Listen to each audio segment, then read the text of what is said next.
കണ്ണാ കണ്ണാ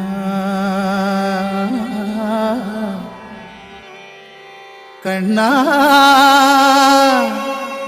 കണ്ണാ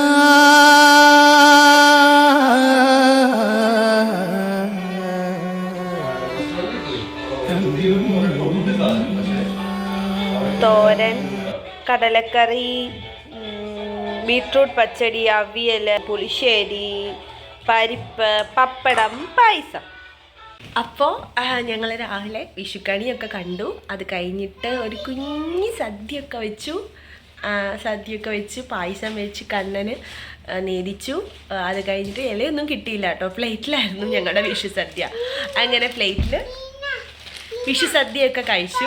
ശരിക്കും പറഞ്ഞു കഴിഞ്ഞാൽ വിഷുവിന് ഇവിടെ ഉണ്ടാവുമെന്ന് ഒരു പ്രതീക്ഷ ഉണ്ടായിരുന്നില്ല. അതുകൊണ്ട് തന്നെ കൃഷ്ണനെയോ വാൽക്കണ്ണാടിയോ ഒരുക്കാൻ വേണ്ടി ഒന്നും നാട്ടിൽ നിന്ന് കൊണ്ടുവരാൻ സാധിച്ചില്ല. ഒരു കണ്ണനില്ലാതെ എങ്ങനെ വിഷുക്കണി കാണുക?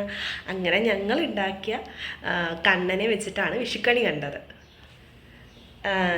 ഏട്ടൻ പോയിട്ട് വന്നപ്പം, അതായത് ഓഫീസിൽ പോയിട്ട് വന്നപ്പം കൃഷ്ണൻ്റെ ഒരു ഫോട്ടോ പ്രിൻ്റ് എടുത്ത് കൊണ്ടുവരാൻ പറഞ്ഞു കേട്ടോ ഞാൻ. അങ്ങനെ ഏട്ടൻ പ്രിൻ്റ് എടുത്തു. അപ്പോഴാണ് ഞാൻ ഓർത്തത്, ഞങ്ങൾ സാധനം വാങ്ങിക്കാൻ പോയപ്പോൾ ഒരു കടയിൽ ഇതുപോലെ ഫ്രെയിമൊക്കെ കണ്ടിട്ടുണ്ടായിരുന്നു. അപ്പം എന്നാൽ നമുക്കൊന്ന് പോയി നോക്കാമെന്ന് വിചാരിച്ചു. അങ്ങനെ അവിടെ നിന്നൊരു ഫ്രെയിമും കിട്ടി.